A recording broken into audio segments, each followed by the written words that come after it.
Let's get that bread, gamers. Welcome back to Metroid. Yeah. I hate you. Wait, is this part called Metroid Bread? Yeah. Yeah. Yes. Oh, god damn it. Alright. Yeah, Josh and everyone else besides me makes funny names for parts. Dude, all of my parts for Alien Isolation, except for the first one. The first one's called AI1. The rest of them are... I can never think of the fucking word. Not abbreviation. Synonyms? No, where it's like... Acronyms. Acronyms. All of them are different acronyms. Okay. Yeah, freaking, I love, that the words are a good use of communication. Describing what words are using the words we can never remember. That's how it goes, buddy. Yeah, I find that very funny, actually. Oh man, what's a vocab? There is no vocabulary. The dictionary gone. Reduced to atoms. It actually kind of reminds me from the earlier episode with that cutscene where we were talking with the Chozo and stuff. It's actually really cool because if you like pay attention, because like they're talking like a different language, it's not like English or whatever, but like if you pay attention to what they're saying, like it's a fully unique language for this game, and it's actually consistent in like what it's saying and stuff. What do you mean by consistent? You can actually like hear the like if you figure because people have figured out like what words that they're like the words in this like made up language by like comparing them with the subtitles and stuff like that, like how Metroid is Metroid. Okay. And stuff like that and whatever, and like someday he talks about is like because there's a part of the cutscene where he's talking about like some of the other planets that Samus has been to in other games and stuff, but like the Federation always just labels them with like numbers and letters and stuff like that. But like the Chozo will say something like Ili Terri Nolima, which people figured out is like, we don't know what Terrene is, for example, but people are assuming that like it's like the is Ili and Nolima is probably planet, so it's the something planet. Okay. Like it's important enough for them to give it a specific name and stuff. The bird planet. Yeah. I mean, so, I did see like the breeding planet. Right. I saw the what planet? I saw a subtitle of the Metroid home planet from Metroid 2 SR388. Yeah, that's the breeding planet, probably. Okay. I don't know, yeah, but yeah, it's just stuff like that. Like it's actually like consistent if you like try to listen for and stuff. So it's not just like random gibberish that just gets used kind of wherever, which is cool. And like one of the ones that the final boss dude will say, I think he even said it in the beginning cutscene. He's like Hadar Sen Ulman, which is power is everything. And even like the letters, there's like specific like Chozo letters you can kind of see throughout the game and stuff like that, and those are like its own unique alphabet that also matches like their language and stuff. Like you can see on like the cloth on his armor, it says the same thing. Oh wow, it's really cool. They really went full out with the Chozo language. Yeah, exactly. That's very Josh is such a nerd. Yeah. There's some videos I can probably find and like send that kind of go more in detail because they would explain it a lot better than I could. But yeah, it's a really cool like concept though. How like they actually made like a full-on language specifically for this game, like both spoken and written. That is very fascinating. I love that.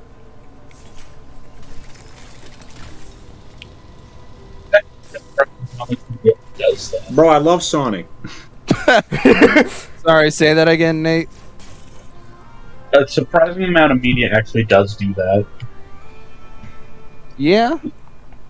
In Lego Star Wars: The Skywalker Saga, there's a little message written in like this galaxy alphabet, whatever. Oh, and yeah. Like if you translate it, it actually means stuff. Oh, yeah, okay. Orbesh. Yeah, that. If you translate it, it actually means stuff, and it's just it's a little statement underneath. And every boss character. It's like how you can also translate the Sheikah language in Breath of the Wild. Oh, really? Yeah. There's like Sheikah text on a lot of the like upgrade stations and towers and stuff like that. And like if you know, like you can actually there's like an alphabet of like the Sheikah language, and you can actually translate it to say stuff. Oh Yeah. wow. Yeah. I know. In the boss fight against Captain Phasma, her Which one? in episode 1, or not episode 1, episode 7. Episode 1 of the sequel trilogy. Episode 7. Okay. He was alive in episode 1. Yes. The message underneath her name, I think, literally just says Chrome Dome. Oh, that's funny. Yes, I believe so. She was totally alive in episode. I remember her. I saw her there.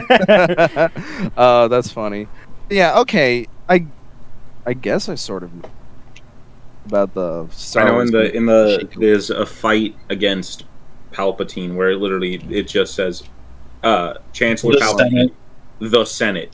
Oh, that's funny. Yeah.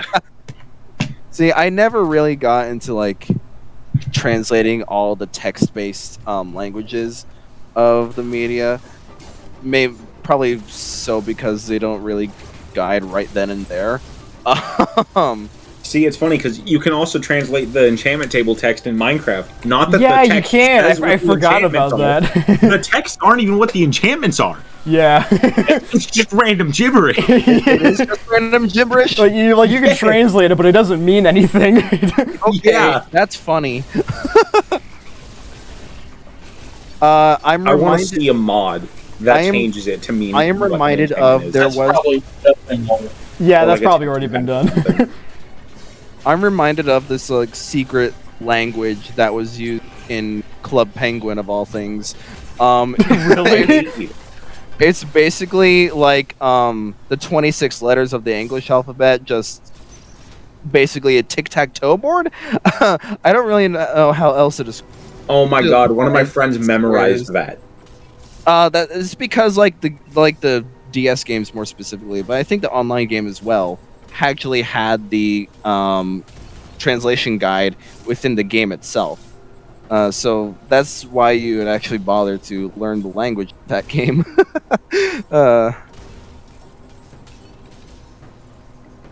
And it's also because me personally, I owned a lot of the Club Penguin books, which had them in it. This sounds like an issue, not an issue. Yeah, it's not an issue. It's not even an issue. It's just like I was really into the game back in like the early 2010s. Never And, played it. It was I gotta go. okay. Goodbye. Have good night. Now he's Well, I guess now he's gone. the You can chunk stack. Lechonk, let's go. I guess now that he's gone, you can explain the actual plot of what's going on right now, and he can just be very confused when he comes back next week. Next parasites. So yeah, Josh, could you explain the X-Parasite's involvement? Oh jeez. You do it. I would appreciate the help. Basically, the X-Parasites were discovered by the Chozo, and so they made Metroids to take care of them. yeah. The Metroids are like the natural enemy of the X. Yeah. "Quote unquote" natural. They weren't naturally made. Yeah. they were constructed. Retcon question mark? No, it's always been they were invented by the Chozo. Oh, okay. Yes, they were made to be the natural predator of the X-Parasite. I see. But then things got out of hand, and now they no longer. They lost control of the Metroids, mostly because Mother Brain.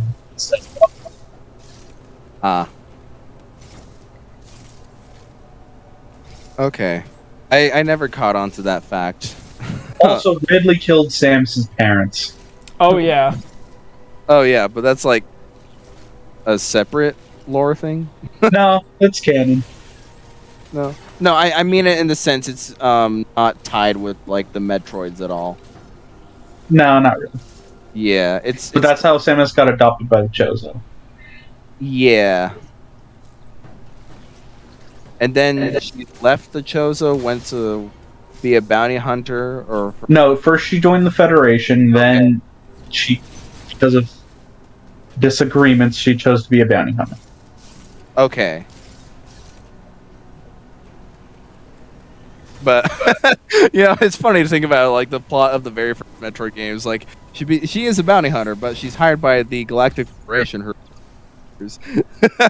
to go take care of the Metroid problem. Yeah, she's still.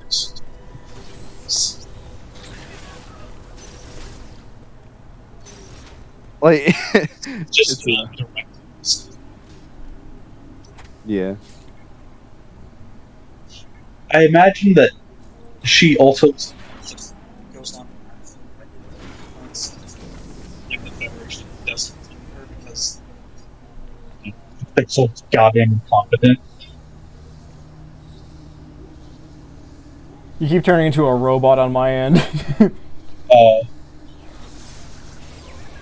I imagine that Samus does actually go on actual bounty hunts when she's not helping the Federation.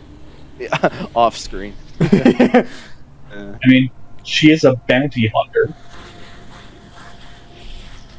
Yeah, but I guess in the context of games, I don't know if he explores this. It's basically just whatever the Galactic Federation wants her to do at an hour.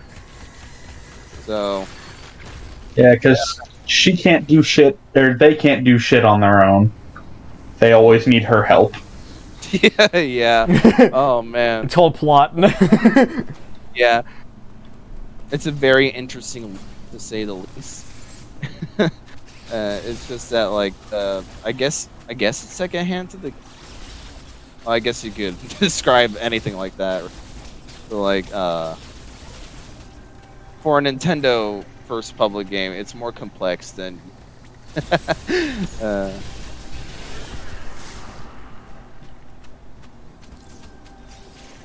And maybe in terms of like the very first game, they just want to sound very. So Bounty Hunter, I suppose it sounded cool. Back in '86, I mean, I guess Boba Fett from Star Wars was popular, and he's a bounty hunter, and that was, well, he canonically died before it got retconned in 1983. He's gone into escape the Okay, that's fair. Oh man. He's even gone back in one time. Yeah, he did that in the TV show, didn't he? No, in one of the comics, he basically lost his memory, and then Han Solo found him in a Jawa, whatever it is. Scrapper, I believe. Sand cruiser, I think. Yeah. Okay. Basically, Jawas found him. Han Solo and Leia were there for some reason. For some reason. They found him. He actually had amnesia, so Yeah. Oh, comic. Han Solo's start trying to kill Han Solo. Comic books are dumb. At some point, the Sand Cruiser lost control and started careening toward the Sarlacc pit at high speeds. Yeah, I was about to say, John. And then just, because, no one was driving, it just went straight into the Sarlacc pit. That's okay. My general opinion on comic book stuff, comic books are really dumb. They just are. Like, everything that happens in a comic book is super, like, what the fuck. I can see that. Yeah. Did you know there's a Star Wars manga? Sorry, say that again? There's a Star Wars Manga? Really? Yeah, good stuff. I saw it at work the other day. Oh my god. I can't wait for the anime adaptation.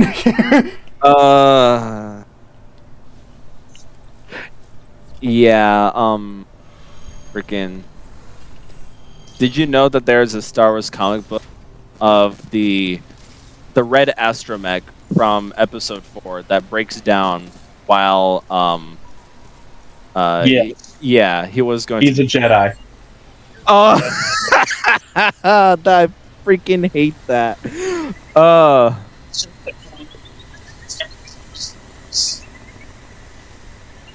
also think it's a comic beats child.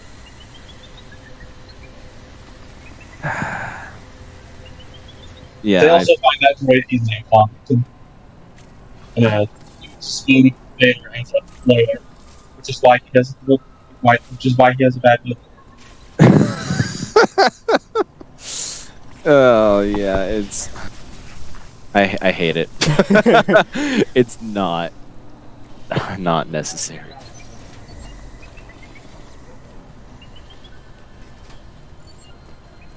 You can say that about a lot of things in Star Wars, to be honest, so. Like I like the franchise, but I'm not gonna lie when I say it's mid. It's what you cut out. I love Star Wars, but I'm not gonna lie when I say it's mid.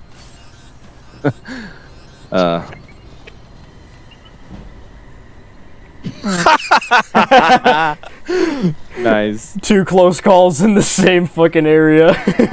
This was the gravity suit one, right? Ice beam. Yeah, that No, was the that ice was the one. yeah. Oh, okay. Is the gravity suit not an Emmy thing? No, I believe No, I it's just a don't think regular it upgrade. is. Okay. So this was the ice missile one. Yeah, ice Okay. missiles. Yeah. That's evident by it freezing. Yeah. Yeah, it was an interesting change in Fusion when they switched it from ice beam to ice missile. Well, because the Metroid seems to be having ice beam. Yeah, that was the Like more of a yeah. Yeah, she technically has the Metroid DNA inside of her body, and so ice being the natural weakness. Yes. Yeah. Yeah.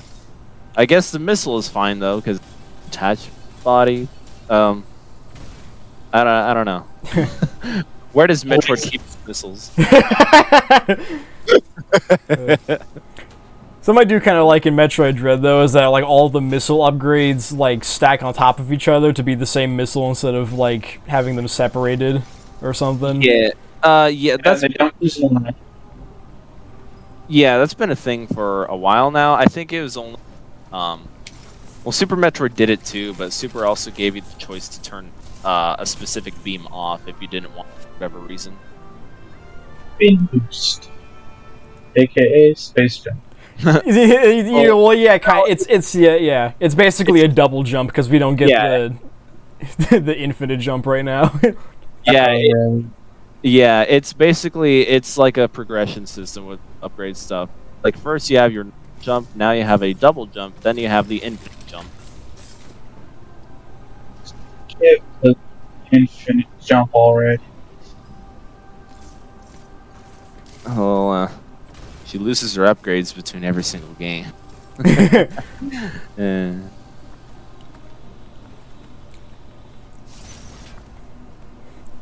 She experiences like physical amnesia or something like that. Right? A lot of times it's just not explained why. Yeah, or and when it is, it's like a dumb reason. Yeah, it's usually not. Yeah, it's usually not explained very well. Yeah, wasn't it like in Prime 1, you lose everything because you got slammed up against the wall really hard? Yeah, pretty much. That's funny, though. It was kind of funny. But it would also be nice if they were consistent with every time that she just loses all her shit. Yeah, at least Castlevania has you having different protagonists every single game. But that's a fun way of resetting. yeah, as far as I'm aware, no Metroidvania Castlevania game has had the same protagonist. Huh? Simon's Quest is the same character as Castlevania 1. I mean, for the Metroidvania styled ones. I know there's like a whole family Trevor lineage. Belmont appeared twice. Uh, The Alucard, he appears in multiple. I mean, as the main protagonist, because Alucard appears in multiple. not in the Metroidvania style, though. Right? I'm not wrong about that, right? Because I know he's a playable character in Castlevania 3, but he's not the main one.